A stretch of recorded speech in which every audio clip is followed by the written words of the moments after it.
for ChatGPT and AI basically in general, I understand that. I'm glad you brought that up with the results. But as far as Mhm. building websites, what Mhm. suggest for people that, well, first of all, can they build content off ChatGPT? Do you suggest that?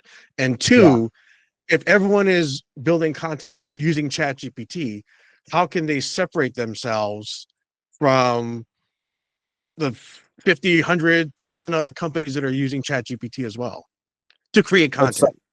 it's such a great question. And it dives into a really important aspect of SEO, which I'll kind of get into. But so first of all, yes, you can use ChatGPT for content. I think there was a lot of noise initially where people were saying, "Oh, Google penalizes you for using ChatGPT."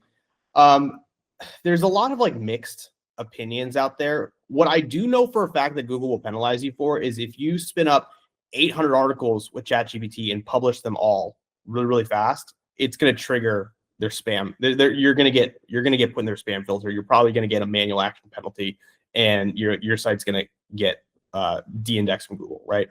What you can do though is you can absolutely spin up an article with ChatGPT and then go in with a human editor and just kind of make some tweaks, right? That's fine. It's like you kind of want to look at you want to look at it more as like ChatGPT assisted content rather than just like having ChatGPT spin up an article and then you just publish it, right? Like you want to avoid Copy that. and paste, right? Yeah. Yeah, you want to Yeah. avoid copy and pasting.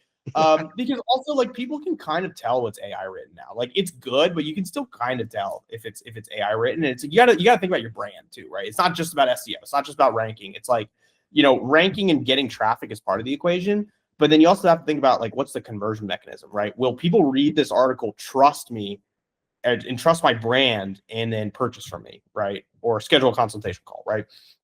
So there is that aspect too, where it's like you want the visibility, obviously, but you also want to build the trust. So again, like you can still rank with ChatGPT content. You just got to tweak it a little bit, make it, add your own personal touch to it.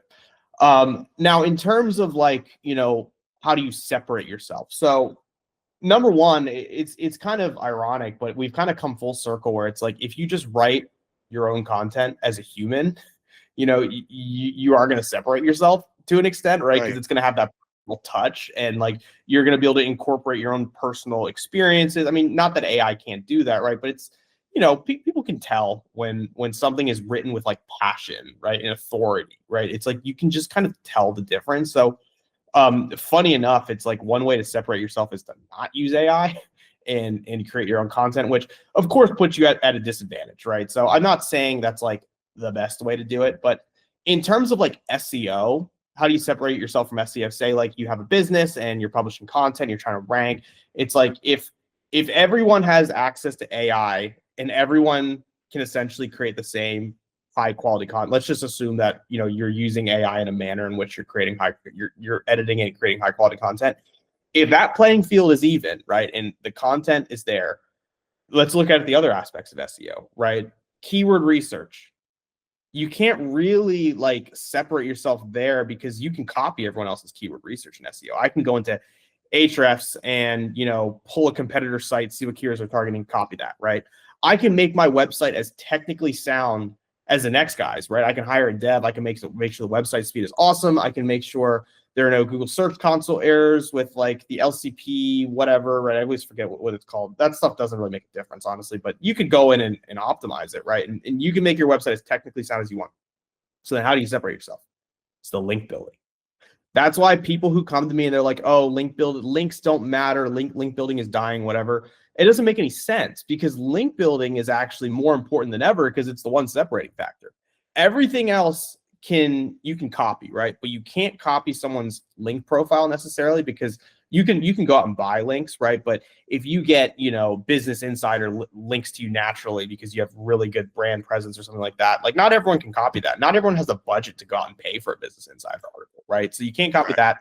You also can't copy your brand, right? You have to build your brand up, right? You need to, build brand authority. You need to, run ads. You need to build an email list, right? You need to build a community, right? Like that's another thing that you can't copy. And brand authority is a huge SEO factor, right? Like if someone is searching your brand name a ton, it signals to Google, hey, these guys are a legitimate website. Let's rank them higher, right? If you have no branded searches, it's really hard to rank in Google nowadays. So it's like, yeah, I mean, again, the way you separate yourself now is link building and brand authority. Yeah, speaking of link building, that's when I watch your video. That's how when I reached out to you. I said the exact same thing. And something that we started doing too is for the stores that we kind of have on our own, we start linking to category pages or collection pages. I think Shopify calls it, and WooCommerce is called categories. But yeah, that's something that we learned from your videos on how to increase and kind of target that that section of your e-commerce store. Yeah. Does it, Yeah. did it work well for you?